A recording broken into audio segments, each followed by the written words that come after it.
How are you feeling? How long have you been here? 3 months, May 17th. And what brought you? That's difficult to answer.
Eventually resulted in your being here in the hospital.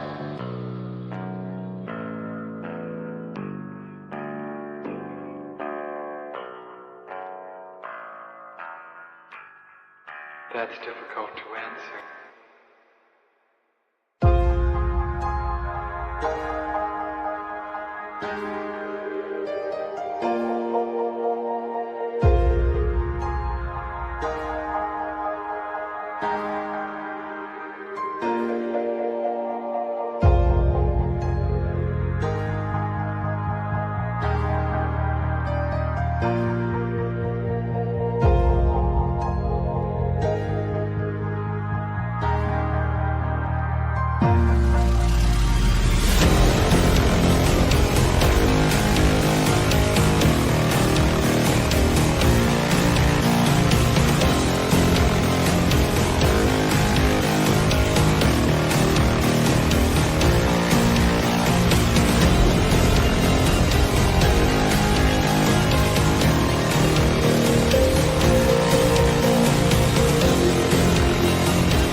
the end? There's a noise inside my head of crying people facing death. Is this the end? Is this the end?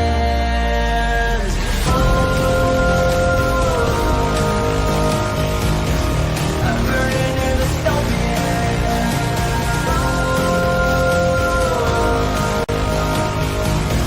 there's no place to hide.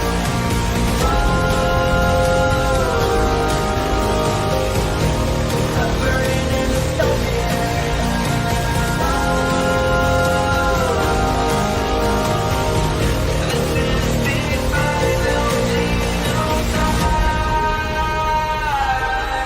what have we done to the world?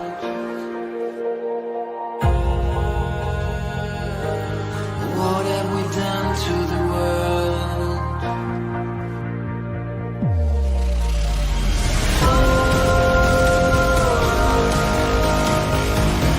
I'm burning in the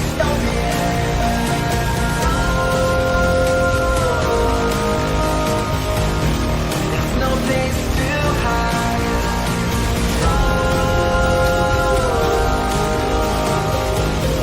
I'm burning in the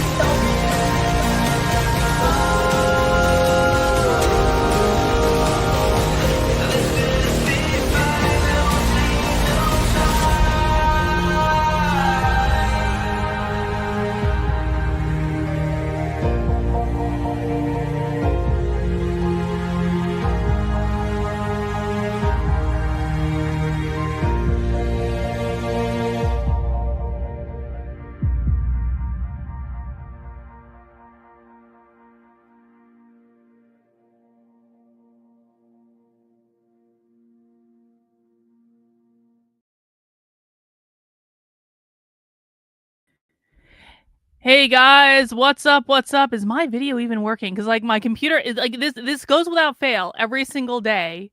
Is my computer starts to update something like as soon as I go live on the internet. So I think I'm working. You guys can hear me. Whatever. It doesn't really matter what I look like. It doesn't matter at all. Hey, we've got a really awesome guest coming on today. So I'm not going to do a whole ton of preamble with what we're doing, but I do just want to let everyone know that after we are done with our illustrious guest today, we're going to take a little break and then we're going to do a second stream later on. So I want everyone to pencil it in. Come back at like 7:30, 8 o'clock tonight, because we are going to be going inside a live Democratic Socialist of America call. This is going to be a live mass organizing call, a national call that I have the Zoom info to, and don't ask me how I got it, but I did get it. And I'm going to stream that live on the internet, and there's going to be actually some pretty significant revolutionary socialists speaking at this call. The Debt Collective is going to be there, which is a far left organizing collective. Also, Imam Abdel Hardy is going to be there. If you went to Socialism Saturday this past week, you got to watch Imam in action. She is a person who wrote a book about the future vision of the socialist utopia. She is a professor at the University of Chicago, and she is a radical revolutionary socialist who wants to overthrow the government. And she's going to be speaking on this national DSA call later tonight. And so come back and do that, and we'll do some socialism later. But we're not doing socialism right now. Right now, we're going to talk to Adam Green. We're welcoming him back to the channel. And I'm actually really excited to talk to Adam today because, well, I don't know. I think that he and I have had some similar experiences online. And I think that sometimes you can only understand these things if you've actually had them done to you. And so we're just going to jump right into it because I know a lot of you are just here to see him anyway. So, Adam, welcome to the channel. Appreciate you coming back. What's up, Karlyn? Thanks for having me back. What's up? Good to see you too. So I wanted to chat with you just because, you know, I've been doing these spaces at night, the Christian question spaces, which is, you know, I mean, I think largely based on the work that you've done to, you know, talk about the Jesus hoax and, you know, talk about this idea that Jesus is, you know, a Jewish psyop and Christianity is a psyop and all that stuff. And one of the things that I noticed when I started doing these spaces is just kind of like the epic amount of backlash from Christians in these spaces. And I thought that was a really interesting thing. And then I've thought a lot about just, you know, different types of like experiences that content creators go through when they're doing like more controversial content. This is one of the things that I know he's not your favorite person in the world, but this is one of the things that kind of attracted me to Nick Fuentes in the first place, because I realized that I think he's been massively screwed over in some ways. In many similar ways, I think you've been massively screwed over. And I started thinking about some of the things that happened to me after I got unceremoniously booted out of the conservative political machine after 2020 when they were done with me. And I was like, these people literally just do the same thing over and over and over again. It's the same pattern showing up over and over and over again. And then when I started doing these Christian question spaces, I started thinking about how so many of the most vicious attacks that I've experienced have come from two places. They've either come from a Jewish person at the center of the attack with like all the smear campaigns and defamation, or it's come from a Christian Zionist, quite frankly. And so I just thought that that was really interesting. And I know that you've experienced a lot of backlash for your ideas online, and I just wanted to have a little chat about that. Can we do that? Yep. Solidarity with you. Isn't that the communist term? Solidarity. Yes, solidarity, comrade. Solidarity, comrade. Yeah, you had your viral tweet the other day. You just said something very normal, like Jesus is Jewish, and the knives came out, and everybody was attacking you. I shouldn't say everybody, more like just the coping Crusaders were attacking you, and they don't have any evidence or arguments, real arguments, to try to claim that he's not Jewish. They just attack you personally, which is what we always get. All you ever get for exposing Christianity online is copes and lies and slander. And I'm sure you're experiencing that now. Yeah, I mean, I'm definitely experiencing that now, but I mean, even you, like, you experience this stuff all the time. Like, what is it that happened with Gab the other day? Like, Gab AI was even spreading the smear campaigns about you because probably so many people have said that on Gab, and so the AI just picked up on it. And it's just like, they're so motivated, and they can't argue intellectually. All they can do is make personal attacks. Exactly. It's because what I'm saying is true, and they don't have any arguments, and that's why they immediately resort to ridiculous conspiracies or copes. Like, even you mentioned Nick, he attacked me the other day last week, and he said he had no logical arguments or any like evidence to disagree with what I say. He just had a bunch of copes. He says that I must hate my parents because I don't want to bow down to Rabbi Yeshua, and then he says that you believe in Marvel comic book characters. Just like, okay, no, I don't. These are not arguments. Meanwhile, I just played a clip, the latest post from the Pope, and it's like, we need to build bridges and knock down borders and don't have fear of the other. It was the most universal, international, globalist, woke type of programming, and yet these guys still shill Catholicism and Christianity when they're disavowed by their churches. They have no ground to stand on. That's why they just flailing, desperation. Anybody that doesn't want to bow down to the King of the Jews is a Jew. I mean, it's so bizarre. It's like, you would think that they could tell lies that, have some nugget of truth in reality. But, I mean, that's kind of like the big one they tell about you, right? Is that you're Jewish when you're not Jewish at all. Like, I can look at you and know that you're not Jewish. And I think any reasonable person can do the same. They've called me Jewish for years too. And I'm like, bitch, I'm French and Irish. Like, I mean, what do you want? It's not, you can show them the DNA test. They don't care. And it's just the same thing over and over and over. And it's kind of like, and it kind of pisses me off when, like, people like Nick do this stuff, because of all people, he should understand, because he's had this done to him. So why are we now doing this to other people? Can't we behave better, even if we disagree? Yeah, he'll be bad faith and then pretend that I'm being bad faith. I actually have arguments. I've done the research. I come with the substance. I try to have a good faith conversation like, hey guys, done all this research. Like, I got to share this with you. It's not real. It's a scam. Don't fall for it. Wake up.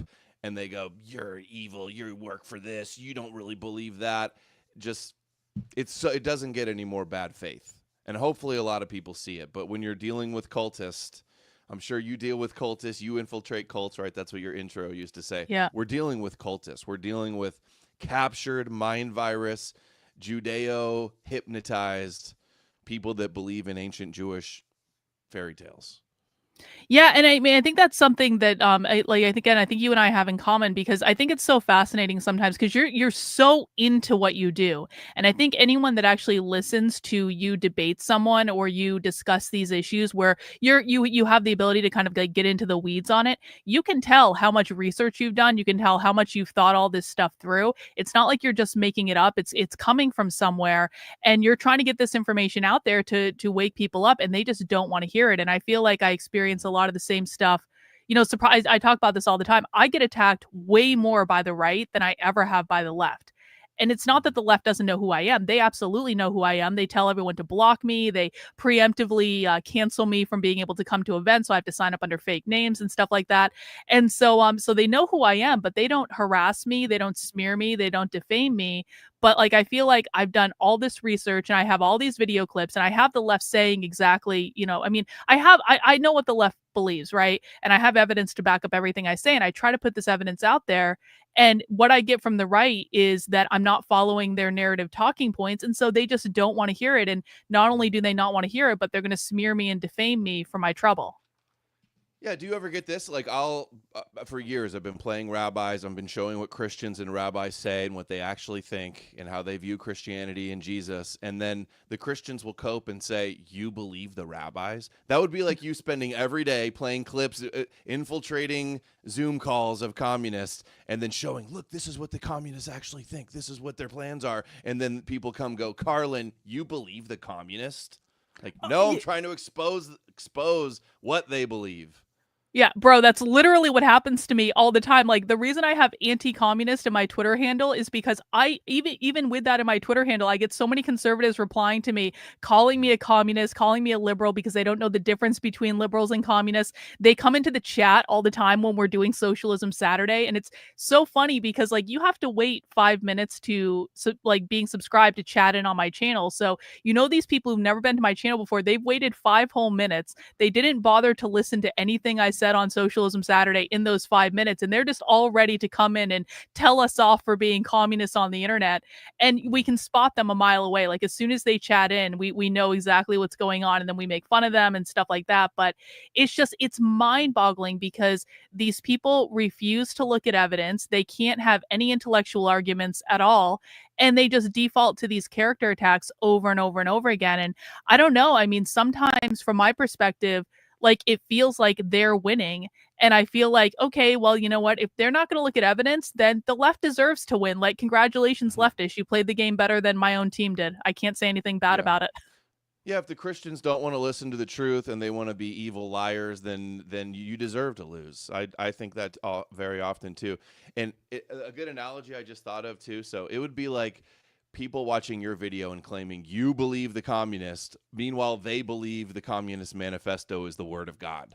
They accuse me of believing rabbis when they follow a religion that came from rabbis, Rabbi Paul and Rabbi Jesus and Rabbi Peter and James. And they believe the Old Testament is the word of God. That'd be like these guys believing the Communist Manifesto is the word of God and then accusing you of believing communist when you're trying to expose them. And what I'm exposing and what they cope about is we've got hours of videos of rabbis all throughout history, all over YouTube, laughing and bragging and boasting about how Christianity and Islam are like fulfillment of the objectives of Judaism, of Judaizing the world and turning the pagan world away from their gods, their idols, to worshiping the God of Israel. So they celebrate this, and we see the state of Christianity today. We see the influence and power of Israel and Judaism today.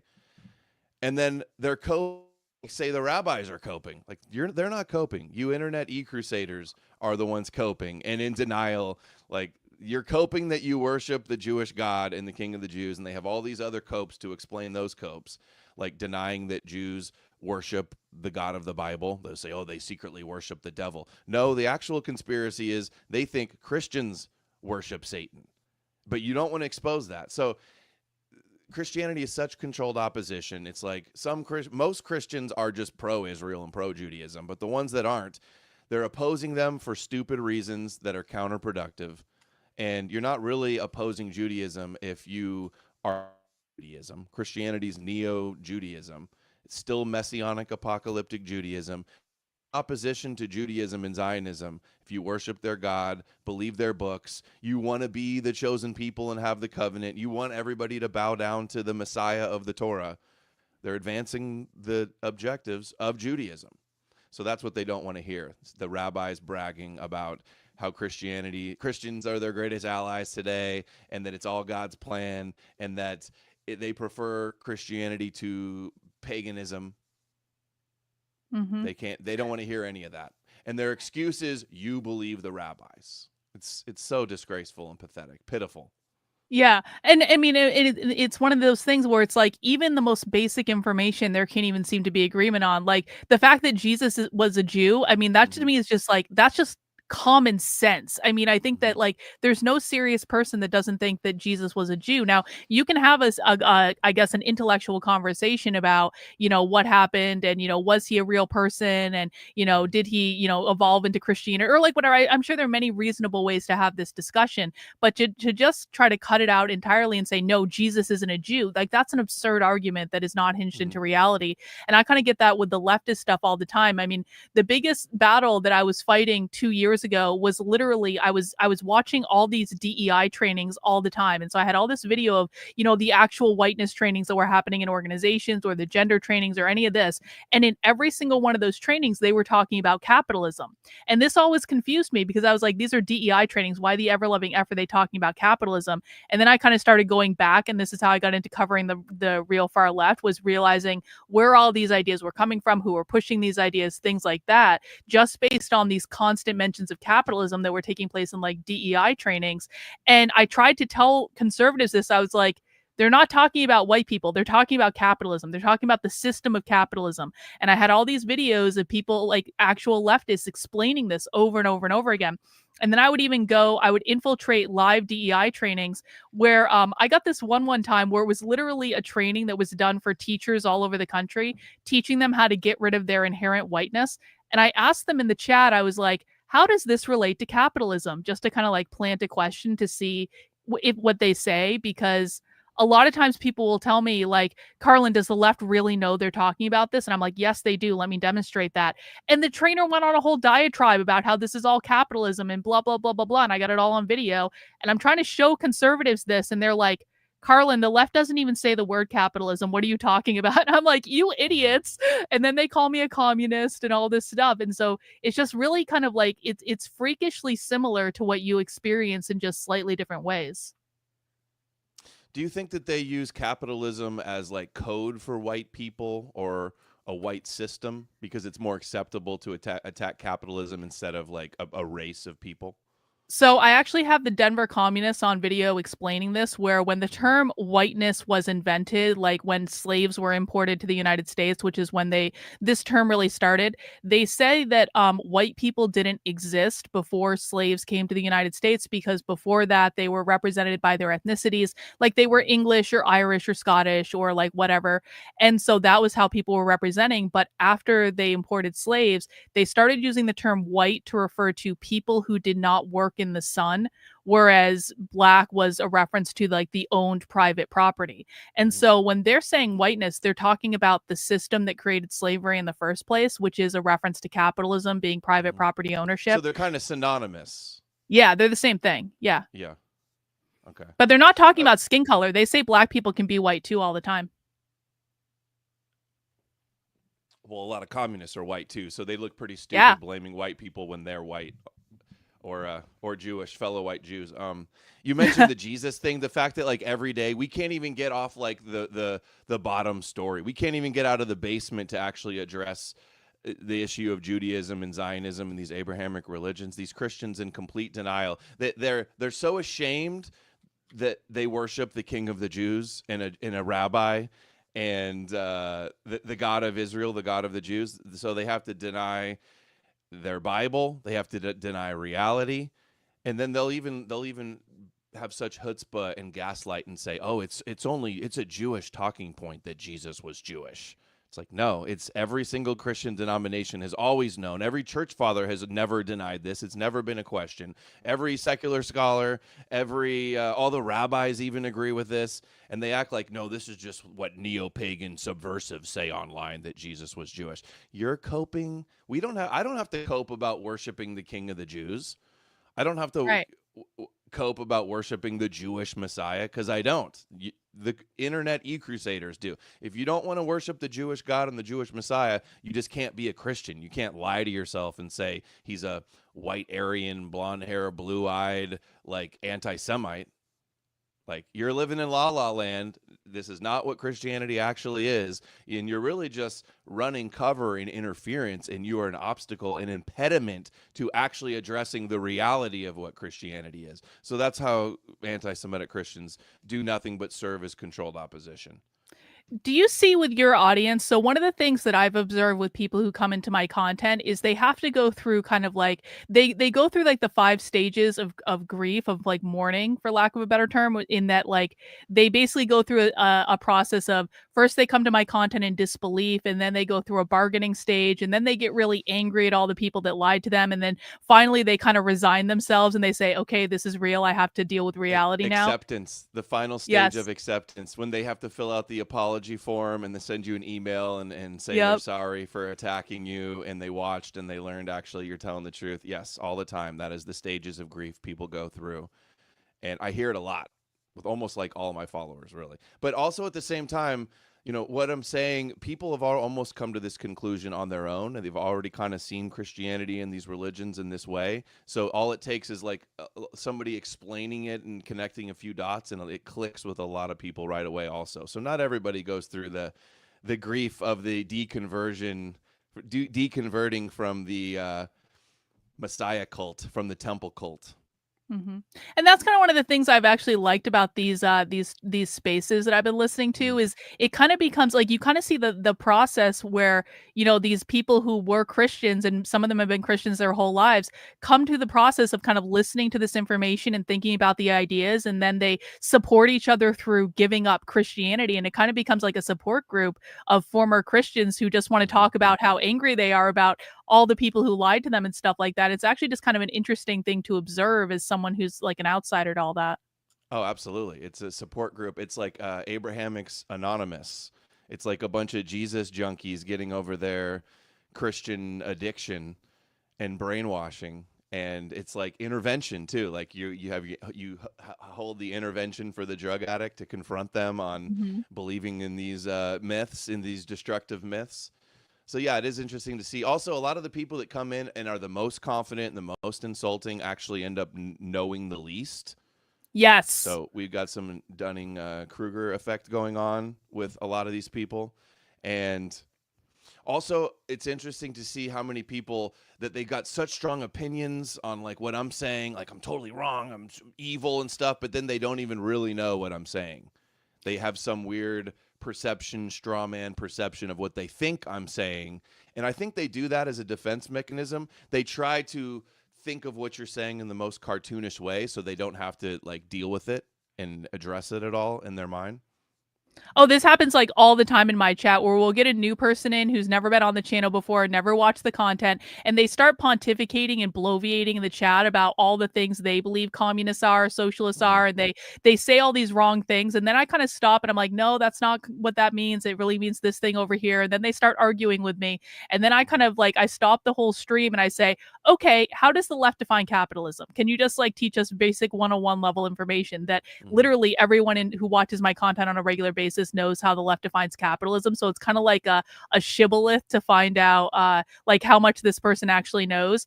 Every single time they have absolutely no clue, or they're doing some conservative talking point, or they're saying something that has nothing to do with reality at all. And it's just like it's so predictable, and it just replicates itself over and over. Yeah. The cognitive dissonance is real, and everybody has a little bit of confirmation bias, and they just want to dismiss people that disagree with them, and without any investigation agree with anybody that reaffirms your current view. So I think that's widespread amongst everybody. And it's weird too. It's like this is the most establishment institution. This is the most popular religion of the last 1700 years. It started top down with Constantine and the Roman Empire and the kings imposing it on everybody. It's like it's the only sanctioned religion, really. And then they act like, oh no, there's nothing the Jews hate more than half the world believing in their God and believing in their prophecies and affirming their covenant. It's like giving them, it's enabling. That's another addiction aspect. All these Abrahamics enable each other, and they're all codependents in this Judeo addiction. Even the Jews, most of the Jews are brainwashed by this lie too. They're trusting the plans like the Christians. They're waiting on a Messiah to come and save them, just like the Christians are. And ultimately, the rabbis and the priests have the same end goal of the Messiah, a Messiah from the Torah, God's prophecies fulfilled. And in the Christian view, their best case scenario is the Antichrist rules the world, and there's the mark of the beast and end times wars, and the church is persecuted and has a falling away, but then Jesus returns and saves the day. That's no way to invest in our future for our children, to trust the plan of a Jewish mythological book that Jesus is going to come and save the world. Yeah. No, it's definitely bizarre. Do you remember when you first started getting these types of attacks online? I'm sure it was a while ago. It was the very beginning, because I wasn't a Christian, so I'm talking about Christian Zionism. I'm talking about rabbi plans and Moshiachs and third temples and that type of stuff, apocalyptic wars. And from the very beginning, just the fact that I wasn't saying Christ is king or I wasn't a Christian, I was already under attack and already being heavy peer pressure of little old ladies sending me checks in the mail saying you're doing the work of Jesus and Jesus loves you, and could you do this Bible verse, or could you, like, stuff like that, right? They're trying to love bomb you to get you on their side, bribing you almost to be a shill for Jesus in a lot of ways. And this is what so many other content creators go through with addressing the Christian question, is getting alienated, attacked by the mobs of Christians. But they were attacking me right away because I'd try to expose a rabbi or Christian Zionist, and I'd read from the Torah, and they'd go like, no, the Torah is the word of God. You can't criticize that. So they run interference. They're running cover for the Torah, which is the root of the Talmud. Or they'll say, it's only the Schofield that's the problem. No, it's the whole Bible. Don't just blame the Schofield Bible. Don't just blame the Talmud. It's the whole thing. Stop trimming around the edges and go for the root. And so that they were running interference on that. And for early on, I thought, like, okay, I got a bunch of these Christians, these so-called anti-Zionist Christians, like maybe they'll help me wake up and we'll have less Christian Zionists, less Genesis 3, cursed if you curse them, blessed if you bless them type of stuff. And then we'll get the Zionist issue of our politics under control. But I learned very quickly that even the anti-Zionist Christians are actually just running cover. They're keeping the Zionist Christians locked in. They're playing the villain. They're getting everything wrong, so it's discrediting. So that's when I just realized all Christians are a problem, and I can't work with the so-called anti-Zionist Christians because they're part of the problem too. They're just as crazy as the rabbis. You're in no position to criticize the rabbis for wanting Noahide laws and the whole world to bow to the Messiah if these anti-Zionist Christians want the exact same thing. And I don't see why it's so hard for them to figure out how it's the same and how we see it as the same.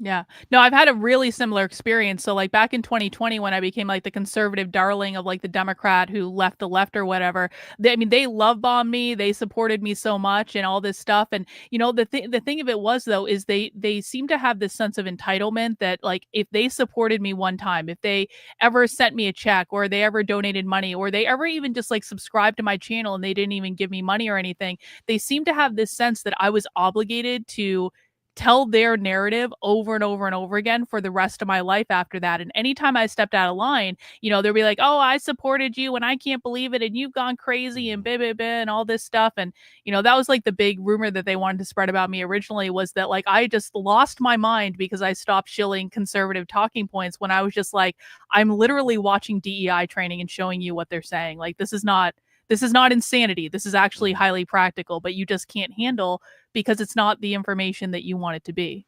Yeah. Yeah, I can't tell you how many times I've heard from Christians. They'd be like, "Oh, I used to watch him, and I liked him, and I learned a lot, but he's really lost. I lost him he lost me when he started going anti-Christian." And it's like, so you can dish it out, but you can't take it. You can't. I hold up the mirror to you and show all the ways that you're a problem, and you're just like the rabbis. And now all of a sudden I don't get it. I went from being cool and getting it to all of a sudden I criticize your rabbi and your interpretation of Hebrew scriptures, and now all of a sudden I'm bad. No, you need a reality check, and you need to realize that I've been right. You know, but I mean, I don't know. Do you find any comfort in the fact though that they basically do the same thing to everyone? So it's not like a personal thing. It's just like I feel like there is something just like almost. I mean, I hate to use this in this term, but like spiritually wrong with these people where they are so entitled. And if you don't go along with what they want you to go along with, they will attack you, smear you, defame you. They will lie about you, and they will have no sense of irony about it at all to know that like, is this actually how Christ would act? Because that's not my impression of what you're actually supposed to believe. They make Christianity look so bad. And it's weird too. It's like if you're really a Christian and you really with all of your heart believe that Jesus is real and that I'm an evil antichrist and I'm going to burn in hell and you're going to be living it up in heaven, what are you even so mad about? I'll get my punishment. Instead, you want to make my life hell Right. here on earth and lie and slander and be cruel and evil. And you're just so you know, keep it up. Keep up your copes and your lies and calling me Jewish and being assholes. You're just making everybody realize how insane you are, that you have no arguments, and you're making Christians look like evil psychopaths. And yeah, that is how they act. They all of a sudden you don't believe in the magical Jewish prophecies, and all of a sudden you're an evil antichrist, and they feel like they have the moral right to attack you and lie about you and be evil to you for Jesus. Yeah. They say, "What would Jesus do?" And then they try to act like little demons. And then if you ever respond to them, you're also the bad guy for responding to them, and you're the one starting the fight on the internet. And it's like, you know what? No, you've literally been stalking me for years. You post about me almost every single day on your timeline. You've spread all these lies about me, but I'm not allowed to respond to you? Okay, that doesn't make Yeah. any sense. Yeah, they say that too. Like one of the attacks that they'll do is, "Oh, you're being divisive." Like, number one, I'm not united with a bunch of Jew worshipers that consider themselves have circumcised hearts and are Jews inwardly and want a rabbi Jesus to rule the world. I'm not united with that. So number one, that's false. But two, they're just trying to silence us. Like, I'll tell the truth. I'll read all these books. I'll show all the evidence. I do these shows. I'll do the debates. I'll come with the substance and the arguments. And all I get back in return is like obvious copes and lies.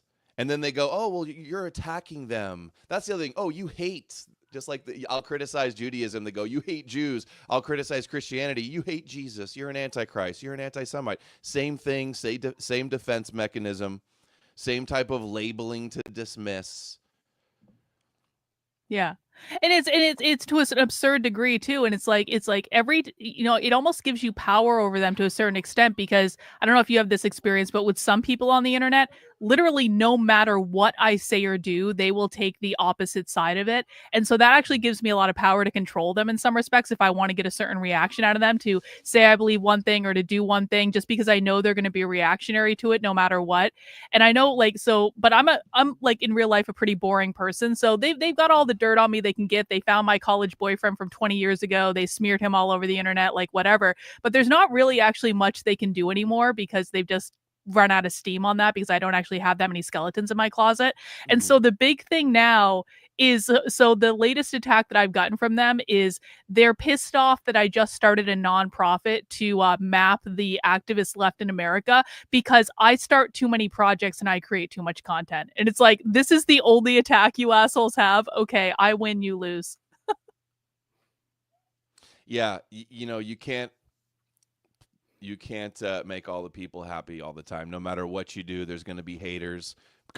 Always people from both sides coming at you. That's another thing. So like, I'll just say Jesus is fake and Jewish, and it's a myth invented by Jews to have theological supremacy over the world. That's the basics of the plot. And then these Christians online will call me Jewish and lie. And then these, atheists, academics, or whoever on YouTube, they'll call me an anti-Semite. And neither will address what I actually say. No, Just, they you're dealing with never cultists on both sides. they never address your intellectual arguments. I mean, and I specifically, obviously I was going after James Lindsay for a long time because he was lying to a lot of people about what the left was doing. And, he kept making these personal attacks and he called me a narcissist. And then he told people I tried to groom his 28-year-old stepdaughter and like all this crazy shit. And I I heard had you want laid to out. sleep with them. That was the other one too. Yeah. You said, right? Oh yeah. I totally want to sleep Yeah. with him. And then, he told people that I was like hitting on him or something. And so one day I did a stream where I literally went through every single DM I've ever had with him. And there was no flirting. There was no smiley faces. There were no invitations for drinks or anything. And I was around him in person. Like I could have done that. And so when I posted that on the internet, James's response was, well, just because she never did anything about it, what doesn't mean she didn't totally want to sleep with me, bro. And I was like, okay. But at the same time as he was doing that, I laid out a very specific list of grievances. And I said, here are the top 5 problems I have with your work. Debate me, bitch, basically. And of course, he can't address any of them. And that's the same thing over and over and over again is like you can lay out intellectual arguments and people claim to want that because I don't know if you get this, but I get told all the time, I'm like, Karlyn, you need to stay out of the drama. Stop creating drama. And I'm like, okay, I made a list of intellectual arguments. Are you going to go tell them that? Because I'm ready to debate on this list like literally anytime. Yeah. Yeah, that's the same thing. That's the point I was making is I actually have arguments and want to have a good dialogue about this, a good faith dialogue. Yeah. And all I get is lies and attacks and copes. So like don't equivocate the two like it's just fighting on both sides. Both sides are a problem. One side actually does the research and has the arguments. The other side is lying and being bad people. Like they're not the same. Yeah. And that's what we see. And I think, I'm sure you would agree with this. Like, I would actually love to have intellectual debates with people. I would actually love to have my ideas pressure tested by people who are interested in engaging in a real discussion. And, and I know you're able to actually have debates with people that do, talk. Like I heard some of your debate with Big Tech the other day where you guys were fighting about something that you disagree about. And, but it was actually like a good faith discussion, I think, where like you were just, you might have a disagreement or he's working out his ideas about something, but it wasn't smears, it wasn't attacks, it was actually about the ideas. And what I really liked about that was just again like hearing you be able to rattle off all the information that you know off the top of your head. I was like, he obviously knows his stuff. This is coming from somewhere. And it's actually like a really impressive amount of research and just like, teaching yourself, I guess, that you've done to be able to amass this information. And I look at people and I'm like, why don't you want to take advantage of this? Why can't you just ask a question? Why do you have to be a dick about it? Yeah, I'll try to get in these debates with people and they'll be completely bad faith and they don't even know what I'm actually saying. They're not willing to listen. And you'd think if they really wanted to like shut me up or own me, they could just read all these books that I'm citing and learn the arguments and then prove how they're wrong. If you want to change my mind, if you actually want to look good in the debate, that's what you need to do. But they're so lazy and they're so bad faith, they won't even do it. And I've been writing my own book about this for the last 3 years, like almost every night for hours, writing, editing, researching it over and over again. So I know this stuff inside and out. And most of the stuff that I'm getting so deep into, I don't even ever get to get into in debates because we can't even get past, is Jesus Jewish?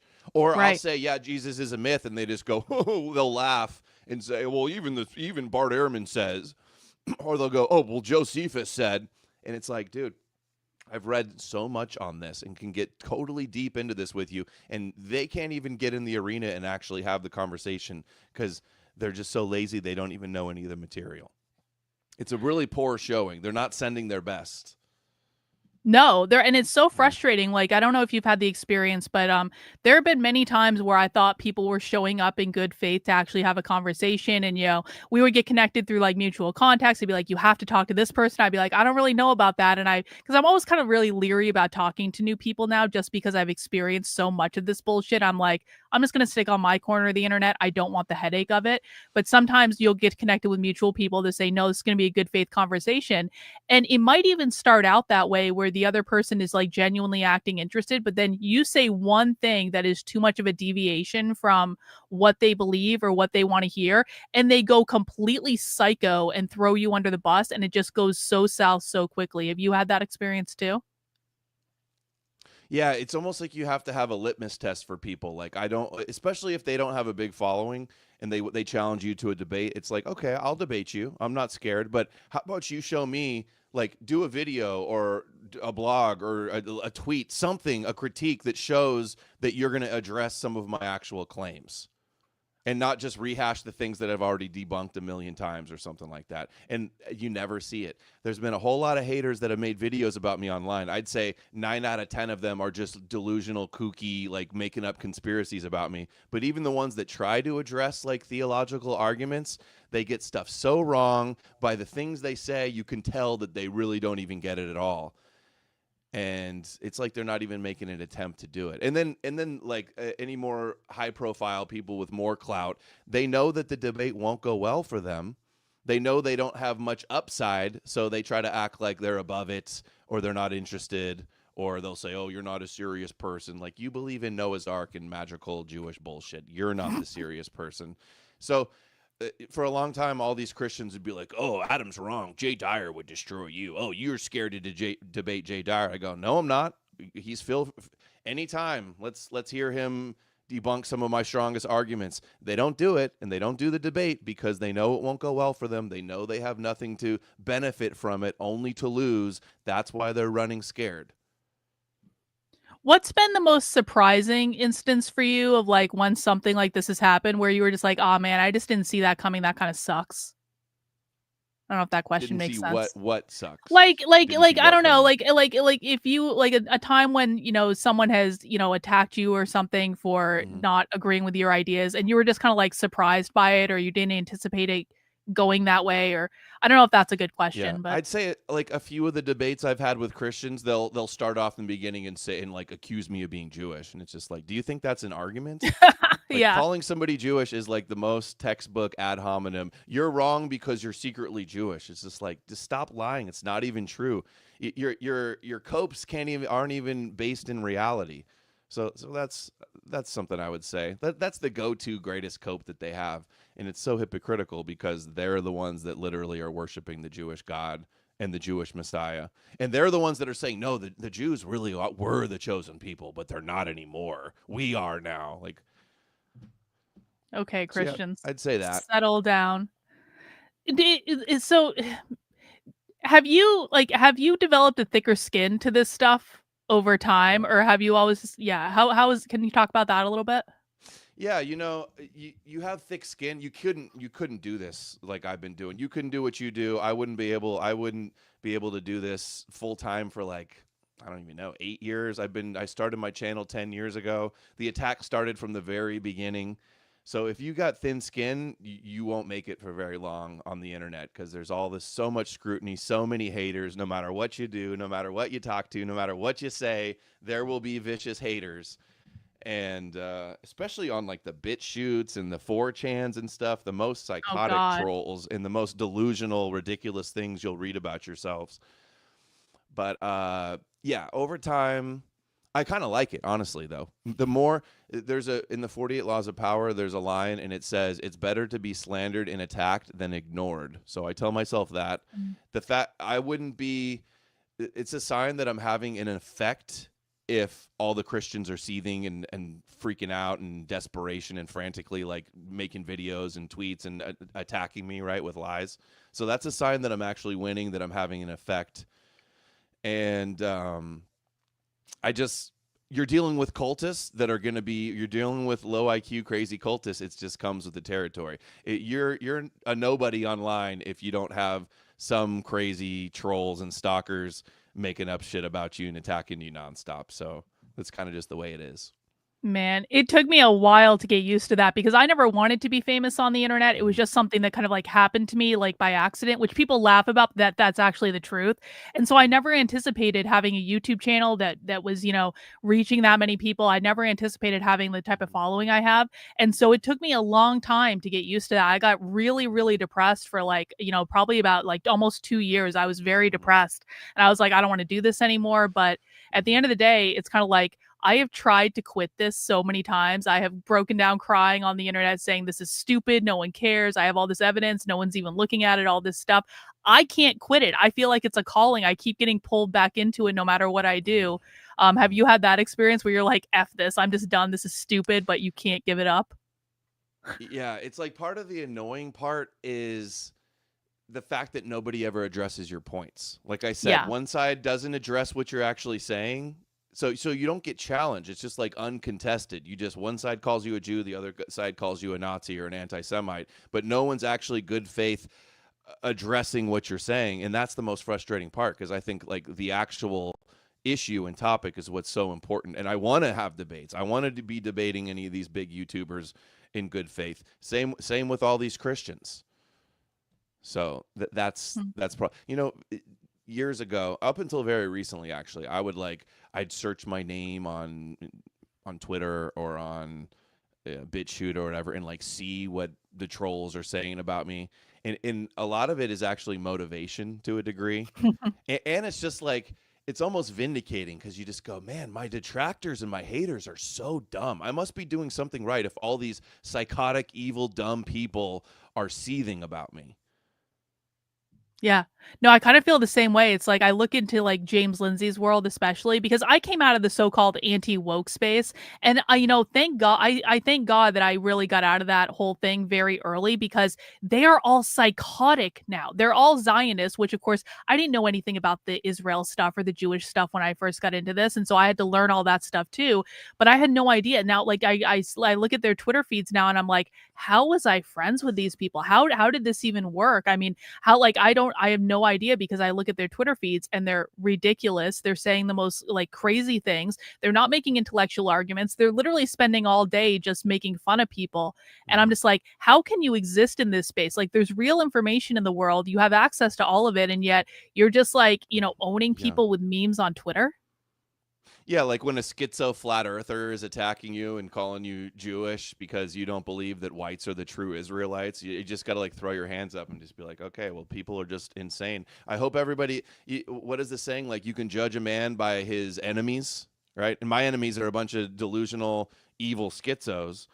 And it's kind of sad, though. It is frustrating. Like I want my ideas to be challenged. I want a real challenge to my positions, but I don't ever get that. I just get, which makes me, it makes me think that my views are correct, that nobody can actually come up with any arguments to refute them. Just kvetching. Yeah. That's No, Jewish for complaining, by the way. Oh, is it? I Yeah, didn't know I don't that. want to We learned throw out something any new. Jewish lingo that goes over the heads of your audience. So yeah, kvetching Yeah. is complaining in Yiddish. We don't know Jewish on this channel. We only know socialist, but we did actually do a class one day where we learned all the Yiddish words for like non-binary and stuff like that. So that was kind of interesting. So who would you debate if you could debate anyone on the internet? Who would you love to debate? Ian Carroll. Yeah, why Ian? Yeah, because he's just such a big influencer, blew up so fast. He's not touching everything's a conspiracy, but he won't talk about like the number one religion in the world that is worshiping the king of the Jews as a conspiracy. And not even a hidden conspiracy. It's an open, in-your-face conspiracy, like the elephant in the room. So that's one. He's not even a Christian. That's the other thing, too. I get so mad when people I know aren't Christians, but they want to get the tithes from the Christians, and they don't want to alienate a Christian audience.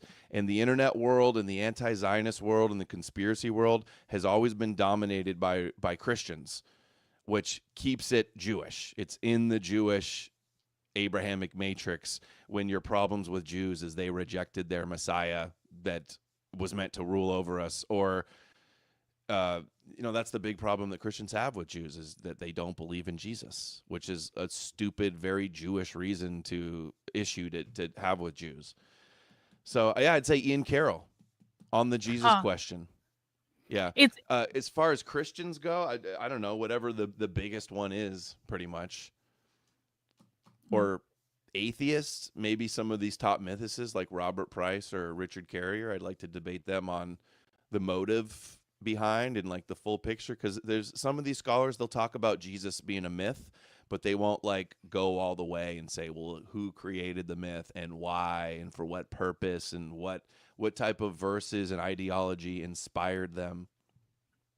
I think you should get Amalek to like to play that he doesn't agree with some of your ideas, and you guys have like a mock debate where he's playing the opponent, because I feel like he could do that and actually have I it be thought an about honest doing that debate. the other night. I was like, I'm gonna go into the Christian question space and pretend to be a Christian and debate these guys and test their arguments.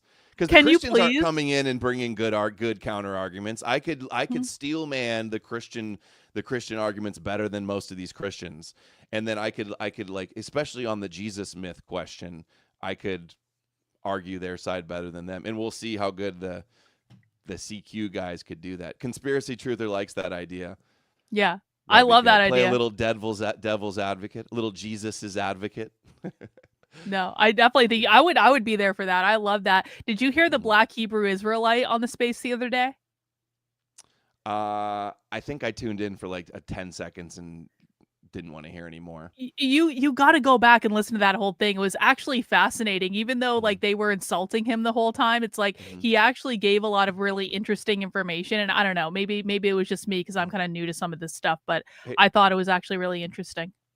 I see in your chat, William Hart says he wants to see me debate Cliff Netchell. Adam, there you go. I did debate him on Modern Day Debates. The son, I don't know if that's the dad or the son is Cliff, but I did debate his son. And I think they took it down, or I know for a fact they changed my picture out of the thumbnail and then removed my name from the title. I don't know if they're scared about getting censored or something like that. Scared about being censored, possibly. I don't know. But he did not do well in that debate either. Completely unequipped to even like step in the ring with me with the things I was saying. Why are you so controversial? Because like to me, there's so many assholes on the internet that talk about this stuff, and I feel like there's so many people that are like way more controversial, but that you're the one that gets all this shit all the time. Just like, because what it's did a you say? controversial topic. Jews and Christianity are like a third rail. It is a taboo, stigmatized topic to go out to criticize. That's bizarre. Wow. Well, I mean, so like, do you have like, what advice would you give to people in this space if they were kind of trying to tackle some of these topics for what they're going to experience based on like the things that have happened to you? If the chat wants to help me crush Abrahamism, what can I help them with? Yeah. I'd say do the research. Don't take my word for it. Read these books by the scholars showing that the Torah is fake and it's way younger than people claim it is. Read the books by Carrier and Fitzgerald, Nailed, or my book when it comes out, about Jesus being a myth and a deception. There's David Skrbina's got a book, The Jesus Hoax, as well. So just actually, I always say, like, educate yourselves so you can educate others. It's kind of how I end my show a lot of the time. And that's what it's got to be. Don't accept willful ignorance and echo chambers.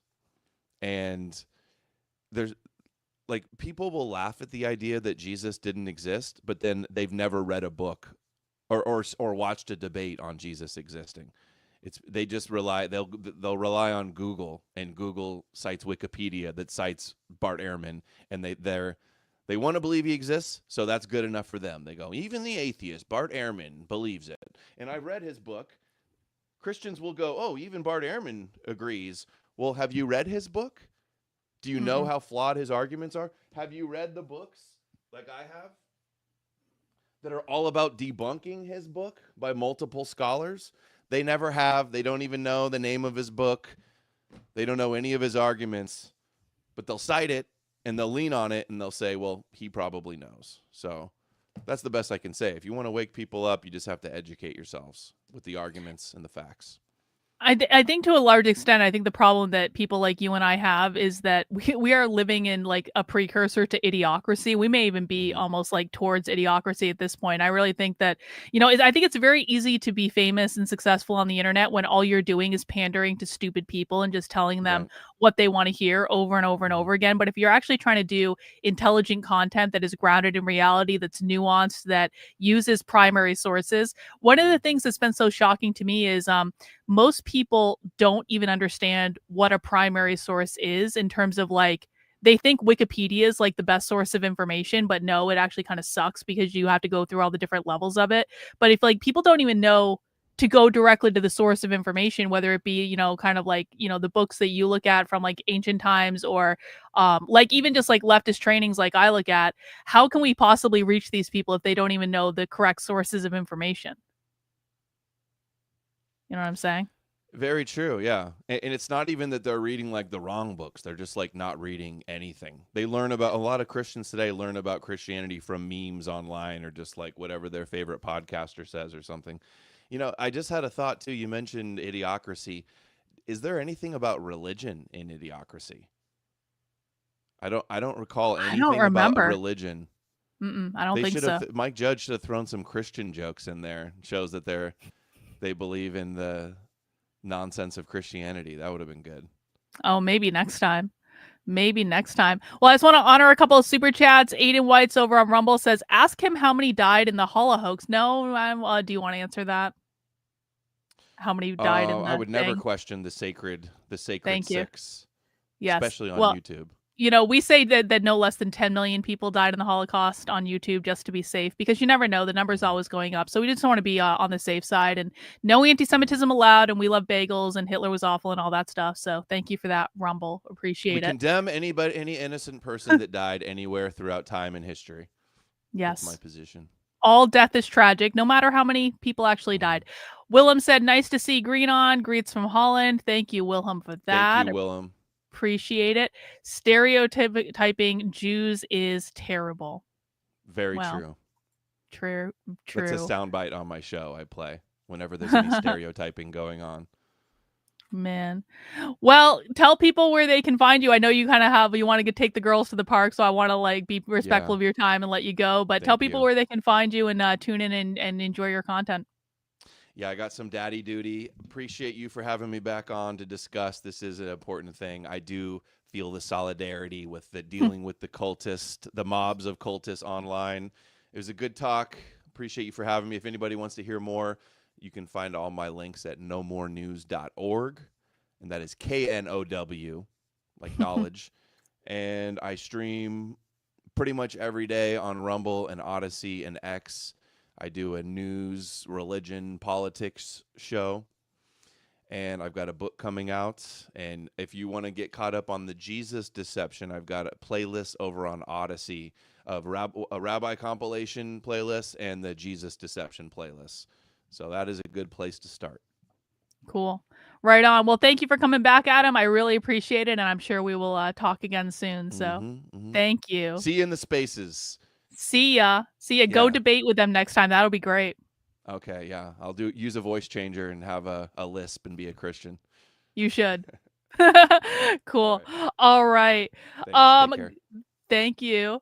All right, guys, that is our guest for today. We appreciate Adam coming back, obviously. And I just want to remind everyone that we are going to be doing Spy Stream in a couple hours. So I'm going to take a break. I'm going to restart my computer because I don't know what the hell is going on. But, again, it's like the moment I start streaming, the computer goes wonky every single time. Every time. That's okay. I have plenty of time to restart my computer between now and about 7:30 p.m. tonight when I will be going live for Spy Stream. We will be going inside a live Democratic Socialists of America meeting. And that's all I have for right now, guys. So thanks for hanging out. And I'm going to go restart my computer because this kind of sucks. And I don't like being like jerky like this. I don't like it. It's weird. I don't know what's going on. Anyway, I'm a woman. I don't know how to use technology. All right, guys, I'll see you in a couple hours. And oh no, where's the intro video? Everything's breaking. Oh no. Or the outro video, rather. All right, guys, take care. We'll see you in a little bit. Bye.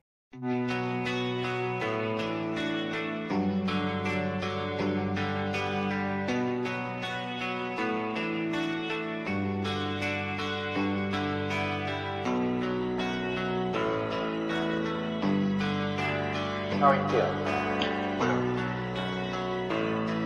How long have you been here? 3 months, May 17th. And what brought you? That's difficult to answer.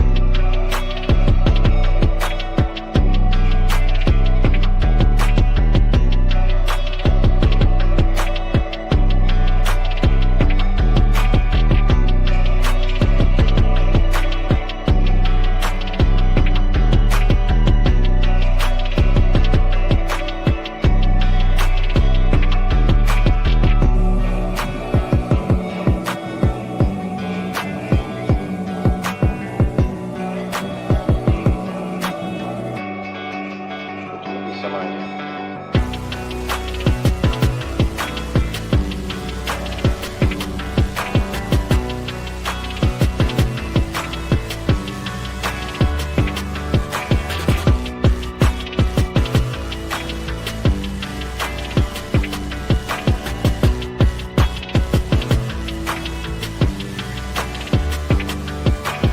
I am not completely like other people. What do you mean by that? People dislike me because I am not completely like them.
I am trying to do with my life something which few people try to do, and this influences my thinking and consequently my action. What is it you're trying to do with your life?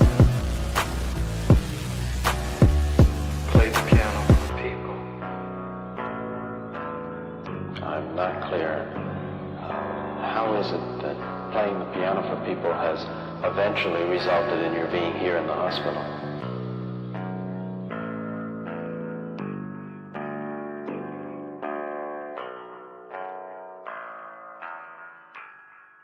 That's difficult to answer.